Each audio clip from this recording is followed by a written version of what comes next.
Let's be friends. Surprise! Written by The Storyteller.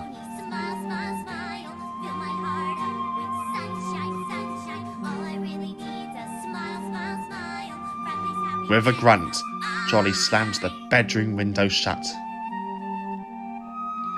Not for the first time, he cursed his parents for naming him such. For most times he felt anything but. And living in a place where the ponies broke out into impromptu musical numbers at any given time didn't help matters. He went to his desk and tried to get some work done, but it was hard to concentrate, as he could still hear the music coming from Celestia knows where, and every time he closed his eyes he could see all their insipid faces smiling at him, like they did every day. It hadn't always been like this for him. When he first moved to Ponyville, he had been vibrant and outgoing, full of anticipation for life. But over the years, life had taken its toll on him. First had been the job. He had worked in a restaurant as a waiter, and from the first day he had thrown himself into his work, delivering up a smile along with the food to every customer he had. And while the majority of his customers were friendly, there was the odd minority that couldn't be pleased no matter what he did. The holidays were the worst, for then the stress levels for every pony went through the roof, and he found himself facing more and more of those who decided to take their frustrations out on the waitstaff. After that last half-swarming, he had left and never looked back.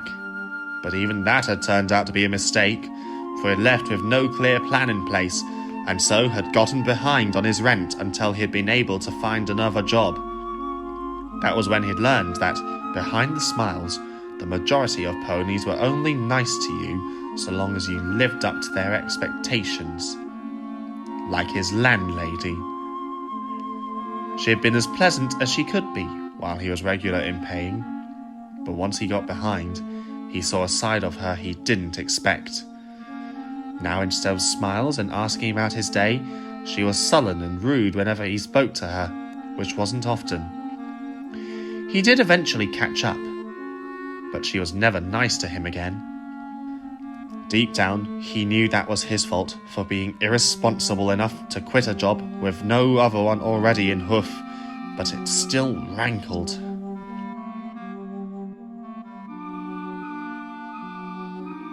A few years ago, he had gone back to Manhattan to visit his family. It had been late when he'd gotten off the train, and raining to boot, so that's why he didn't hear the pony sidling up behind him.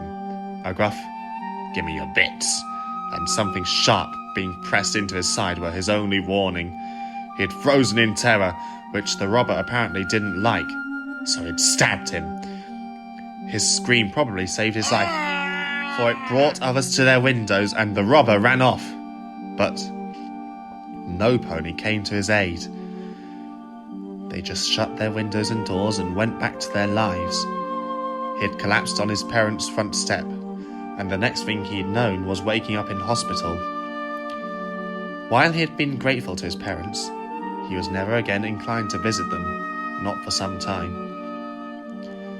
Then, after he had recovered and moved to Ponyville, he had met a sweet filly, and they'd dated enough so that he began to think of her as his mare friend, until she wouldn't meet his eyes at dinner one night and told him she just wanted to be friends.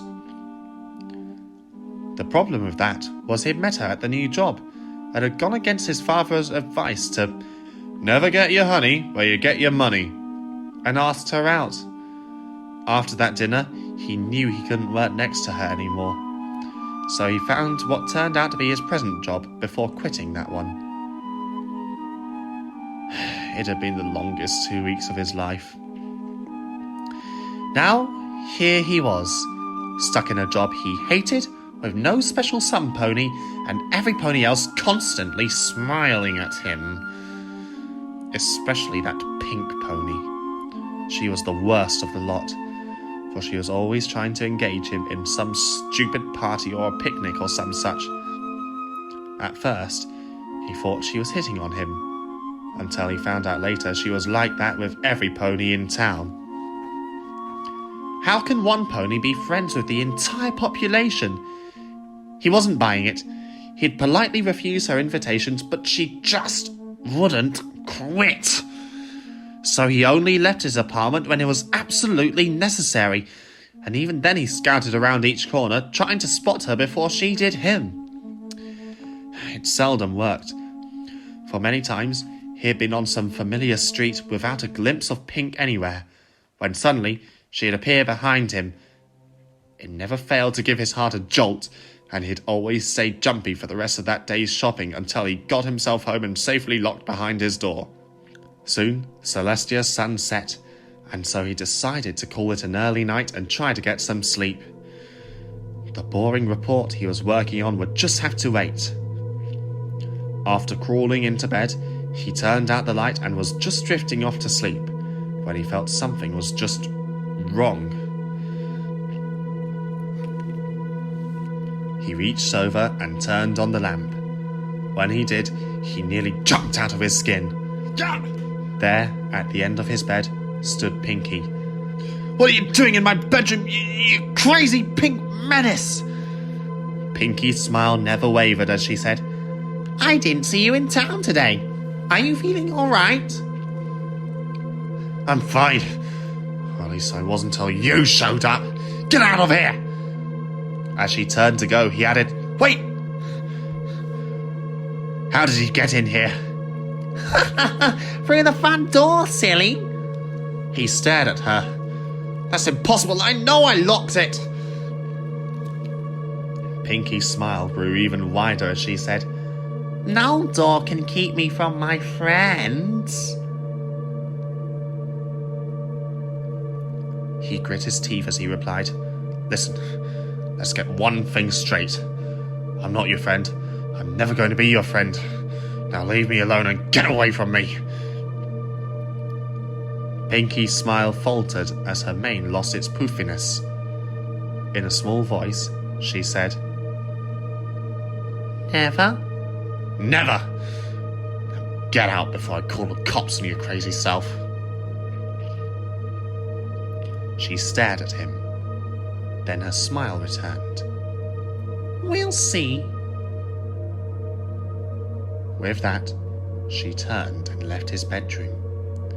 He got up to follow her, to make sure he'd locked the door this time. But by the time he got to his bedroom door, she was already gone. He rushed to the front door, opened it and looked out. There was no pony on the streets and no sign of her. It was like she'd never been there. Suppressing a shudder, he slammed his door shut and locked it. He awoke angry, so he made a decision. Today, he'd seek that pink nut job out and give her a piece of his mind. He pulled on a scarf against the autumn chill and set out. He began at Ponyville Square, seeking her, but she was nowhere to be found.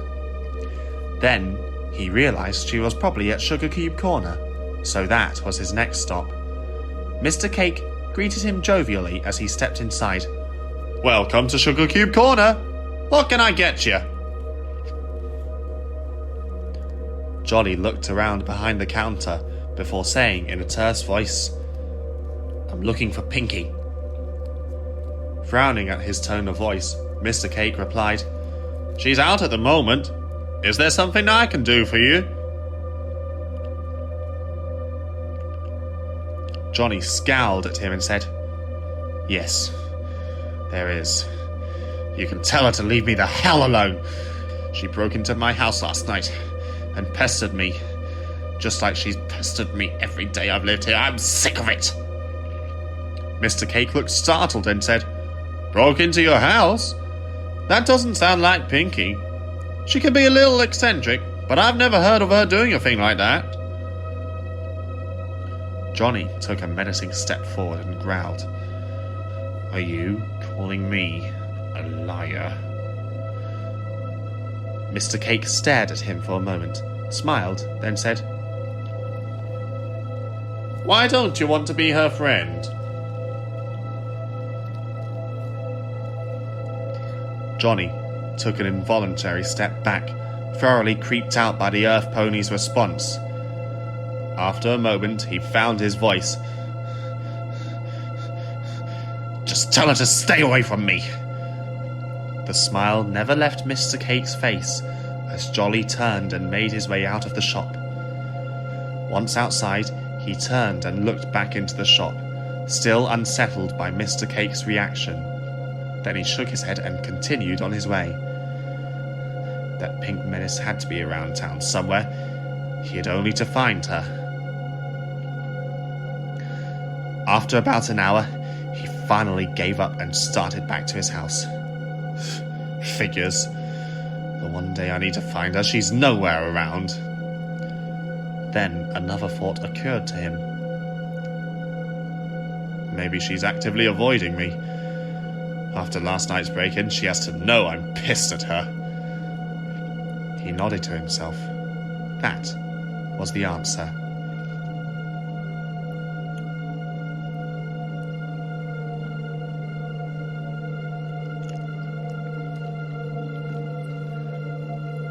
When he finally reached his home and opened the door, he nearly had a heart attack when he turned the lights on, and there was a loud "Surprise!"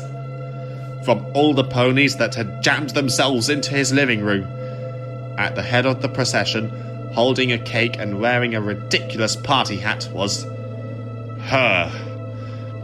She smiled a too wide smile at him and said, "Johnny, I just know we're going to be good friends from now on." She offered a slice to him. "Here, have some cake." He slapped it out of her hooves and screamed, "Get out of my home, you crazy bitch!" He looked around. "All of you, get out!" But their smiles never wavered. As Pinky and the others closed on him, she whispered, "We are all friends here, Jolly." Her smile grew to an impossible width. "All of us." He backed away and tried to open the door, but he was locked in. The last thought he had was the sound of some pony screaming, and only vaguely realized who it was.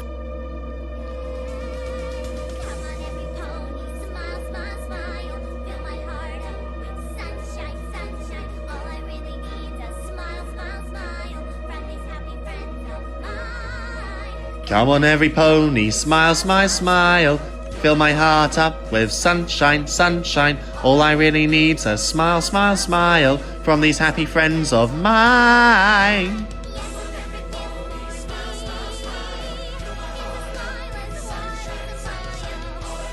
Jolly sang along with every pony else as they all welcomed a newcomer into town.